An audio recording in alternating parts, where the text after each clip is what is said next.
നമ്മുടെ കുട്ടികൾക്ക് പണ്ട് കുട്ടികൾ എന്ന് പറഞ്ഞ വാക്കുകൾക്ക് അർത്ഥല്യാണ്. കാരണം പണ്ട് കുട്ടികൾ എന്ന് പറഞ്ഞാൽ അവരുടെ അറിവിന് ഒരു ചെറിയ പരിമിതിയുണ്ട്. വലിയവരെന്നെ പറയില്ലേ, ഇതൊന്നും കുട്ടികൾ നോക്കേണ്ട കാര്യമല്ല എന്ന് പണ്ട് പറയാറുണ്ട്. പക്ഷെ ഇന്നിപ്പോൾ അതില്ല. ഈ മൊബൈൽ ഫോൺ ഉണ്ടെങ്കിൽ കുട്ടികൾ നോക്കേണ്ടാത്ത ഒരു കാര്യവും അതിലില്ല. കുട്ടികൾക്ക് എല്ലാ കാര്യങ്ങളും അറിയാം. ഒരു 3 വയസ്സാകുമ്പോഴേക്കും മൊബൈൽ ഫോൺ നന്നായി ഉപയോഗിക്കാൻ അറിയാം, യൂട്യൂബ് എടുക്കാൻ അറിയാം, ഒക്കെ അറിയാം കുട്ടികൾക്ക്. ഇൻസ്റ്റ എടുക്കാൻ അറിയാം, ഒക്കെ ചെയ്യുന്നുണ്ട് കുട്ടികൾ. ഒരു 5-6 വയസ്സൊക്കെ ആകുമ്പോഴേക്കും ഏതാണ്ട് ലോകപരിചയമൊക്കെ അവർക്കായി. അവർക്ക് വേണ്ട കാര്യങ്ങൾ, വേണ്ടതെന്ന് വെച്ചാൽ ഞാൻ പറഞ്ഞ അവർക്കിഷ്ടമുള്ള കാര്യങ്ങൾ, അതിൽ വേണ്ടാത്ത കാര്യങ്ങളാണ് അധികം എന്നുള്ളത് വേറൊരു കാര്യം. അപ്പൊ അതുകൊണ്ട് ഇപ്പൊ കുട്ടികൾ എന്ന അർത്ഥത്തിൽ അവരങ്ങനെ ചിന്തിക്കാൻ പറ്റില്ല. മാത്രമല്ല ജനറേഷണൽ ചേഞ്ചിൽ കുട്ടികളുടെ ഐക്യവും വളരെ കൂടിയിട്ടുണ്ട്. ഇപ്പോൾ അത് പറയാറുണ്ട്, നമ്മൾ ഒരു 50 കൊല്ലം മുമ്പുള്ള കുട്ടികളുടെ ഐക്യം അല്ല ഇപ്പോഴത്തെ കുട്ടികളുടെ ഐക്യം. ഓരോ ജനറേഷനും അത് കൂടിക്കൊണ്ടിരിക്കും, സ്വാഭാവികമാണ്, മനുഷ്യന്റെ അനുഭവങ്ങൾ അങ്ങനെയാണ്. പക്ഷെ ഐക്യം കൂടുമ്പോഴും അതിലെ മനുഷ്യത്വം കൂടുകയോ കുറയോ എന്നുള്ളത് വളരെ വലിയൊരു ചോദ്യമാണ്. എഐക്ക് പോലും എഐ വരുമ്പോഴുള്ള ഒരു കുഴപ്പം, അതിൽ ഹ്യൂമാനിറ്റേറിയൻ ആയിരിക്കുമോ എഐ എന്നൊരു വലിയ ചോദ്യമുണ്ട്. അതെങ്ങനെയാക്കാം എന്നുള്ള വലിയ ചർച്ച നടക്കുന്നുണ്ട്. ഈ കുട്ടികളും ഏതാണ്ട് എഐ പോലെയാണ്, ഒരുപാട് അറിവുണ്ട് അവർക്ക്. ഇപ്പോൾ നമ്മൾ മാത്രമല്ല, പണ്ട് സീരിയലുകളെ നമ്മൾ കുറ്റം പറയാറ്. ഇപ്പൊ സീരിയലൊന്നും വേണ്ട, മൊബൈൽ ഫോണിൽ തന്നെ നമുക്ക് വേണമെങ്കിൽ ചോദിച്ചാൽ ഒരാളെ ഏതൊക്കെ വിഷം കൊടുത്താൽ കൊല്ലാം എന്ന് വേണമെങ്കിൽ നമുക്ക് അടിച്ച് കിട്ടും. ഏതൊക്കെ വിഷം കിട്ടും, ഈ വിഷം ഏതൊക്കെ കടയിൽ കിട്ടും എന്ന് ചോദിച്ചാൽ അത് കിട്ടും. അപ്പോൾ ഒരാളെ എങ്ങനെ കൊല്ലാം. പിന്നെ അതിൻ്റെ പ്രാക്ടിക്കൽ എക്സാമ്പിൾസ് വരെ ഇന്ന് നമുക്ക് എയിൽ നിന്നും മീഡിയയിൽ നിന്നും കിട്ടുന്ന ഒരു കാലമാണ്. രണ്ടാമത്തെ കാര്യം, കുട്ടികൾ പഴയതുപോലെയല്ല, സാമൂഹ്യ ജീവികളായിട്ടല്ല കുട്ടികൾ പറയുന്നത്. കുട്ടികളുടെ സാമൂഹ്യ ബന്ധങ്ങൾ മിക്കപ്പോഴും മറ്റു കുട്ടികളുമായല്ല, അല്ലെങ്കിൽ പൊതുസമൂഹവുമായല്ല, ഇതുമായി ബന്ധപ്പെട്ടതാണ്. ഇപ്പൊ നമ്മൾ മുമ്പ് ബ്ലൂ വെയിൽ എന്നൊക്കെ പറഞ്ഞിട്ടുള്ള ചില മത്സരങ്ങളെ കുറിച്ചും അതൊക്കെ ചില സിനിമകളൊക്കെ വന്നിട്ടുണ്ട്. അപ്പൊ എന്ത് പറ്റുമെന്ന് വെച്ചാൽ കുട്ടികൾ ഇതിലങ്ങ് വെട്ട് അവസാനം കുട്ടികൾ ക്രിമിനൽ ആവുക, കുട്ടികൾ സൂയിസൈഡ് ചെയ്യുക, ആളുകളെ കൊല്ലുക എന്നതിലേക്കൊക്കെ കുട്ടികൾ എത്തിക്കുന്ന ഗെയിംസ് വരെ ധാരാളമായി ലോകത്തുണ്ടെന്ന് പറയുന്നത്. അപ്പൊ അത് ഇതിൽ വന്നേക്കാം. അങ്ങനെയും ഇത് അപ്പൊ കുട്ടികളുടെ മനസ്സ് എന്ന് പറയുന്നത് അത് ഹ്യൂമെയിൻ അല്ലാത്ത ഒരുപാട് ഘടകങ്ങൾ, ഇപ്പൊ മാനുഷിക ബന്ധങ്ങൾ എന്ന് പറയുന്നതിനെ അവർ ഈ കാണുന്ന മറ്റൊരു രീതിയിൽ കണ്ടേക്കാം. ഞാൻ കുട്ടികളൊക്കെ മോശമെന്നുള്ളതല്ല, പക്ഷെ അവരുടെ മുമ്പിൽ വരുന്ന കാര്യങ്ങൾ ഇങ്ങനെയല്ല. മറ്റേ ഇപ്പൊ നമുക്കറിയാം, ഞാൻ പുതിയ തലമുറയെ വളരെ ബഹുമാനിക്കുന്ന ഒരാളാണ്. ഇതൊക്കെ ഉണ്ടെങ്കിൽ പോലും അവർ വലിയ തോതിൽ ഇപ്പൊ CJP സമരം വന്നപ്പോൾ തന്നെ നമ്മൾ കണ്ടു, വേറൊരർത്ഥത്തിൽ അവർ വളരെ ഹ്യൂമെയിനാണ്. അവർ വളരെ ഇപ്പോൾ എൻവറോൺമെന്റ്, പരിസ്ഥിതിയെ കുറിച്ചൊക്കെ വലിയ ബോധറേഷനുണ്ട്. പെൺകുട്ടികളുടെ, സ്ത്രീകളുടെ അവകാശത്തെക്കുറിച്ച് അവർക്ക് വലിയ ബോധറേഷനുണ്ട്.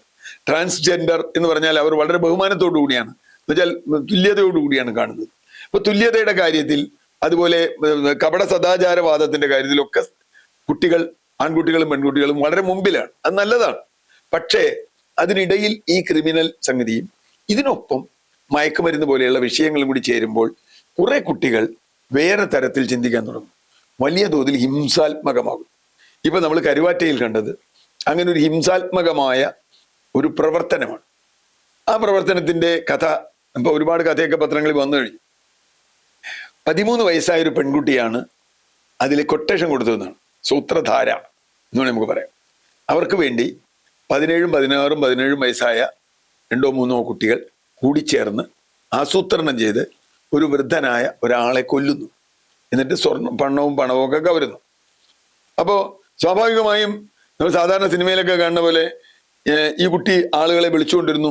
അപ്പൊ പിന്നെ വിളിച്ചിട്ട് കാണാനില്ല എന്ന് പറയുന്നു, അന്വേഷിക്കാൻ വരുന്നു. അപ്പോൾ അതൊക്കെ ഈ കുട്ടി തന്നെയാണ് അതിന് മുമ്പിൽ നിൽക്കുന്നത്.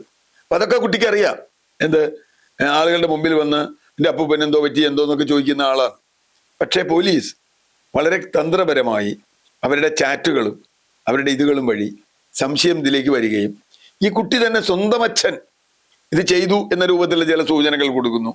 അങ്ങനെ പറഞ്ഞാൽ മതി, നമ്മൾ അങ്ങനെ പറഞ്ഞാൽ പോലീസ് മിസ്റ്റേക്ക് ചെയ്യപ്പെടും എന്ന് പറഞ്ഞാൽ കുറ്റകൃത്യം ചെയ്യാൻ മാത്രമല്ല, ആ കുറ്റകൃത്യത്തിൽ നിന്ന് പുറത്തു കിടക്കാനുള്ള പ്ലാൻ എ, പ്ലാൻ ബി ഒക്കെ അവരുടെ കയ്യിലുണ്ട്. ഇപ്പൊ പ്ലാൻ ബിയും പൊളിഞ്ഞു എന്നാണ് പറഞ്ഞത്. പ്ലാൻ എ പൊളിഞ്ഞു, പ്ലാൻ ബി പൊളിഞ്ഞു. അപ്പൊ പ്ലാൻ എ ഇതായിരുന്നു, അച്ഛൻ പ്രതിയാകുക എന്നുള്ളത്. ആ പ്ലാൻ എ പൊളിഞ്ഞു. രണ്ടാമത് പ്ലാൻ ബി, ഈ അപ്പൂപ്പൻ ഈ കുട്ടിയെ സെക്ഷുവലായിട്ട് ഹരാസ് ചെയ്തു എന്നൊരു തിരക്കഥ ഉണ്ടാക്കും. അങ്ങനെയുണ്ടെങ്കിൽ ആ കുട്ടി ആരോടെങ്കിലും വേണ്ട, കുട്ടിയുടെ അമ്മോടെങ്കിലും പറയണ്ട, ആരോടെങ്കിലും ആ കുട്ടി പറഞ്ഞിട്ടുണ്ട്, കൂട്ടുകാരോട് പറഞ്ഞിട്ടുണ്ടാവില്ലേ, സ്കൂളിൽ പറഞ്ഞിട്ടുണ്ടാവില്ലേ, ചോദിച്ചിട്ടുണ്ടാവില്ലേ. അപ്പോൾ എനിക്കറിയില്ല അങ്ങനെ ചെയ്തിട്ടുണ്ടെങ്കിൽ പോലും ഇതാണോ ഒരു ശിക്ഷ എന്നുള്ളത് വേറെ കാര്യം. അതാണ് കാര്യമെങ്കിൽ ഇവരുടെ ചാറ്റിൽ അത് കാണുമല്ലോ. ഇയാളെ കൊല്ലണം, ഇയാളെ എനിക്കെതിരെ മോശമായി ചെയ്തിട്ടുണ്ട്, പിന്നെ ഞാൻ ശരിയാക്കും. ഇനി അങ്ങനെയാണെങ്കിൽ പോലും കൊല്ലാമോ എന്നുള്ളത് രണ്ടാമത്തെ ചോദ്യമാണ്. പക്ഷെ ചിലപ്പോൾ കുട്ടികളാണ് ദേഷ്യമൊക്കെ വന്നു വരും. സീരിയലിലും സിനിമയിലും ഈ പറഞ്ഞ യൂട്യൂബിലൊക്കെ നമ്മൾ കാണുന്നത് കണ്ടാൽ ഉടനെ പോക്കറ്റ് വെടിവെക്കുകയാണ്. അപ്പോൾ അമേരിക്കനിലെ കുട്ടികളെ സംബന്ധിച്ച് നടത്തിയ നിരവധി പഠനങ്ങൾ നമ്മൾ കണ്ടിട്ടുണ്ട്. ഓടി ഇങ്ങോട്ട് വരിക, സ്കൂളിൽ വരിക, ഒരു റിവോൾവർ എടുക്കുക, 10-15 പേരെ വെടിവെച്ച് കൊല്ലുക. അവസാനം ചിലപ്പോൾ അവനും വെടിവെച്ച് പിടിക്കും. അതേതെങ്കിലും അവന്റെ ഗെയിമാണോ എന്താ, അവന്റെ ഫ്രസ്ട്രേഷൻ എന്താണെന്നറിയില്ല. പിന്നെ യൂത്തിൽ പൊതുവേ ഒരു ഫ്രസ്ട്രേഷൻ ഉണ്ട്. നമ്മളത് അല്ലാന്ന് പറഞ്ഞിട്ട് കാര്യമില്ല. അവരുടെ തൊഴിൽ, അവരുടെ വിദ്യാഭ്യാസം, കോമ്പറ്റീറ്റീവായ ലോകം. അപ്പോൾ അതൊരു ഹിംസാത്മകമായ മാനസികാവസ്ഥയിലേക്ക് കുട്ടികൾ മാറുന്നു എന്നതിൻ്റെ, മാറാൻ സാധ്യതയുണ്ട് എന്നതിൻ്റെ, എല്ലാ കുട്ടികളും നല്ല പറയും, മാറാൻ സാധ്യതയുണ്ട് എന്നതിൻ്റെ മനഃശാസ്ത്രപരമായ സൂചനയാണ്. ഈ സൂചന ഗവൺമെന്റുകളും ഇവരും എങ്ങനെയാണ് എടുക്കേണ്ടത്, എങ്ങനെയാണ് അത് പരിഹരിക്കേണ്ടത്? വലിയ തോതിലുള്ള ചർച്ച ആവശ്യമുള്ള ഒരു കാര്യമാണ്. കാരണം ഇത് താൽക്കാലികമായ ഒരു ഗവൺമെന്റിന്റെയോ അല്ലെങ്കിൽ പോലീസിന്റെയോ ഒരു വിഷയമല്ല. ഈ തലമുറയാണ് ഇനി വളർന്നു വരാൻ പോണത്. എന്ന് പറഞ്ഞാൽ ഇത് ഭാവി ഒരുപക്ഷെ 40-50 വർഷത്തേക്ക് കേരളത്തിന്റെ സാമൂഹ്യ അവസ്ഥയെ നിയന്ത്രിക്കുന്ന ഇത്തരം ഘടകങ്ങൾ, മുമ്പുള്ള ഗുണ്ടാമാഫിയ പോലെ, പണ്ടത്തെ ഗുണ്ടാമാഫിയ അല്ലല്ലോ ഇപ്പോൾ, അതുപോലെ ഇത് വളർന്നു വരാൻ സാധ്യതയുണ്ട്. അതിനെ തടയിടാൻ കഴിയുന്ന എന്തെങ്കിലും പ്രവർത്തിക്കാൻ കഴിയുമോ? മയക്കുമരുന്നിന്റെ സംഗതി നല്ലതാണ്. അതുപോലെ തന്നെ ഇത്തരം ഗെയിമുകളും ഇത്തരം ഹിംസാത്മകമായ പ്രവർത്തനങ്ങളും ഏത് തരത്തിൽ നിയന്ത്രിക്കാൻ കഴിയുമെന്നത് പരിശോധിക്കപ്പെടേണ്ടതാണ്.